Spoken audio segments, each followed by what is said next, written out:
बिस्मिल्लाहिर्रहमानिर्रहीम अस्सलाम वालेकुम वरहमतुल्लाहि वबरकातुहू। मैं ज़ुबैर ख़ान हूँ और आप मेरा वीलॉग देख रहे हैं।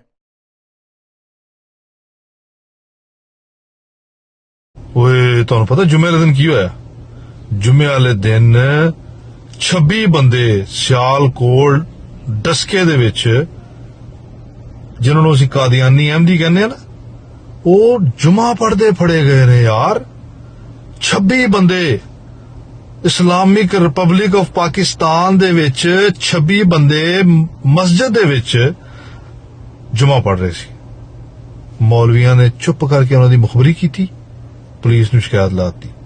ਪੁਲਿਸ ਜਿਹੜੀ ਵਿਹਲੀ ਬੈਠੀ ਹੋਈ ਸੀ, ਜਿਨ੍ਹਾਂ ਨੇ ਪੂਰੇ ਪਾਕਿਸਤਾਨ ਦੇ ਡਕੈਤ, ਚੋਰ, ਰੱਸਾਗੀਰ, ਕਬਜ਼ਾਗੀਰ, ਹਰ ਕਿਸਮ ਦੇ 2 ਨੰਬਰ ਲੋਕ ਫੜ ਕੇ ਜੇਲ੍ਹਾਂ 'ਚ ਭਰੇ ਹੋਏ ਸੀ ਔਰ ਸਕੂਨ ਦੀ ਨੀਂਦ ਸੌ ਰਹੇ ਸੀ।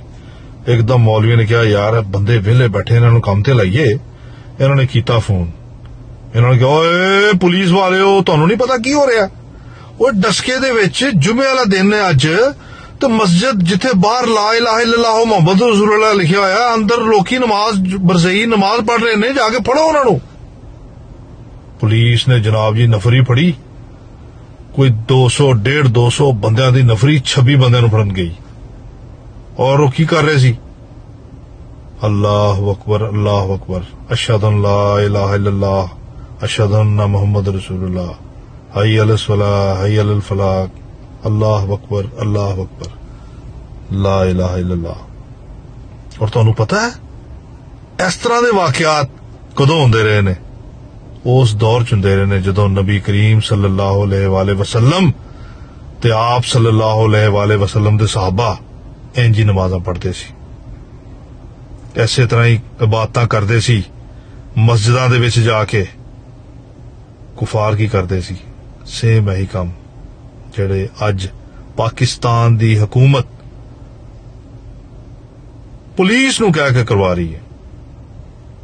ਇਸਲਾਮਿਕ ਰਿਪਬਲਿਕ ਆਫ ਪਾਕਿਸਤਾਨ ਦੇ ਵਿੱਚ ਮੌਲਵੀਆਂ ਦੇ ਕਹਿਣ ਤੇ ਜੁਮੇ ਦਾ ਟਾਈਮ ਮੌਲਵੀਆਂ ਨੇ ਆਪਣੇ ਜੁਮੇ ਛੱਡੇ ਮੁਖਬਰੀਆਂ ਕਰਨ ਵਾਸਤੇ, ਆਪਣੀਆਂ ਨਮਾਜ਼ਾਂ ਛੱਡੀਆਂ ਕੁਰਬਾਨੀਆਂ ਦੇਣ ਵਾਸਤੇ, ਔਰ ਜਾ ਕੇ ਡਸਕੇ ਦੀ ਅਹਿਮਦੀਆਂ ਦੀ ਮਸਜਿਦ ਦੇ ਇਰਦ ਗਿਰਦ ਘੇਰਾ ਪਾਇਆ ਤੇ ਜਾ ਕੇ ਚੈੱਕ ਕੀਤਾ ਕਿ ਕੀ ਹੋ ਰਿਹਾ।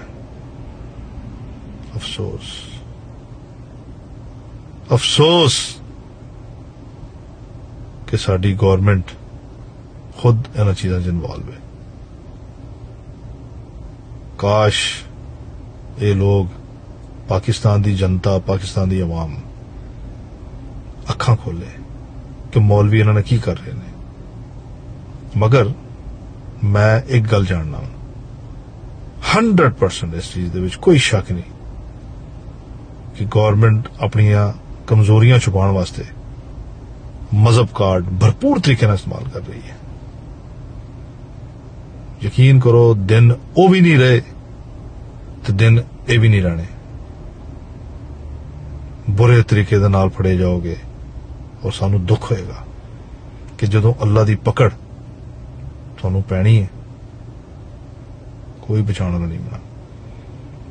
ਸਿਰਫ ਅਹਿਮਦੀ ਤੁਹਾਡੇ ਵਾਸਤੇ ਦੁਆ ਕਰਨਗੇ, ਤੁਹਾਡੇ ਵਾਸਤੇ ਫਿਕਰਮੰਦ ਹੋਣਗੇ, ਔਰ ਤੁਸੀਂ ਮਸਜਿਦਾਂ ਦੇ ਬਾਹਰ, ਅਹਿਮਦੀਆਂ ਦੀਆਂ ਮਸਜਿਦਾਂ ਦੇ ਬਾਹਰ ਖਲੋਗੇ ਵਾਵੇਲਾ ਕਰਨ ਦੇ ਮਾਸੂਮ ਲੋਕਾਂ ਨੂੰ, ਨਹਿਤੇ ਲੋਕਾਂ ਨੂੰ ਜ਼ੁਲਮ ਦਾ ਨਿਸ਼ਾਨਾ ਬਣਾ ਰਹੇ ਹੋ। ਇਸ ਤੋਂ ਵੱਡਾ ਜ਼ੁਲਮ ਕੀ ਹੋਏਗਾ ਯਾਰ? ਲਾ ਇਲਾਹਾ ਇल्लल्लाह ਮੁਹੰਮਦ ਰਸੂਲੁल्लाह, ਜਿਸ ਕਲਮੇ ਨੂੰ ਪੜ੍ਹਾਉਣ ਵਾਸਤੇ ਨਬੀ ਕਰੀਮ ਸੱਲੱਲਾਹੁ ਅਲੈਹਿ ਵਸੱਲਮ ਨੇ ਇਸ ਕਿਸਮ ਦੀ ਕੁਰਬਾਨੀ ਦਿੱਤੀ, ਉਹੀ ਚੀਜ਼ ਤੇ ਅਹਿਮਦੀ ਕਰ ਰਹੇ ਨੇ ਅੱਜ। ਉਸੇ ਨਕਸ਼ੇ ਕਦਮ ਦੇ ਉੱਤੇ ਨਬੀ ਪਾਕ ਸੱਲੱਲਾਹੁ ਅਲੈਹਿ ਵਸੱਲਮ ਦੇ ਨਕਸ਼ੇ ਕਦਮ ਤੇ ਸਹੀ ਮਾਇਨਿਆਂ ਦੇ ਵਿੱਚ ਚੱਲ ਕੇ ਅੱਜ ਬਹਾਦਰੀ ਦੇ ਨਾਲ ਮੁਕਾਬਲਾ ਕਰ ਰਹੇ ਨੇ, ਸਬਰ ਦੇ ਨਾਲ। ਕਿਉਂਕਿ ਜੋ ਅਸੀਂ ਜਾਣਦੇ ਹਾਂ ਨਾ, ਜਾਂ ਜਿਸ ਤਰੀਕੇ ਨਾਲ ਅਸੀਂ ਦੇਖ ਰਹੇ ਹਾਂ, ਤੁਸੀਂ ਉਸ ਨਜ਼ਰ ਨੂੰ ਬੇਸਿਕਲੀ ਨਹੀਂ ਦੇਖ ਰਹੇ। ਮੌਲਵੀਓ, ਤੁਸੀਂ ਲੋਗ ਜ਼ੁਲਮ ਦਾ ਪਹਾੜ ਲੈ ਕੇ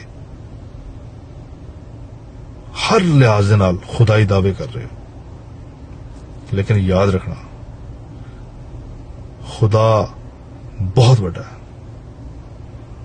ਤੇ ਇੱਕ ਸ਼ੇਰ ਦੇ ਨਾਲ ਮੈਂ ਆਪਣੀ ਗੱਲ ਦਾ ਇਖਤਤਾਮ ਕਰਾਂਗਾ ਕਿ ਖੁਦਾਈ ਕਰ ਰਹਾ ਹੈ ਇਬਨ ਆਦਮ, खुदाई कर रहा है इब्ने आदम, खुदा जाने खुदा खामोश क्यों है।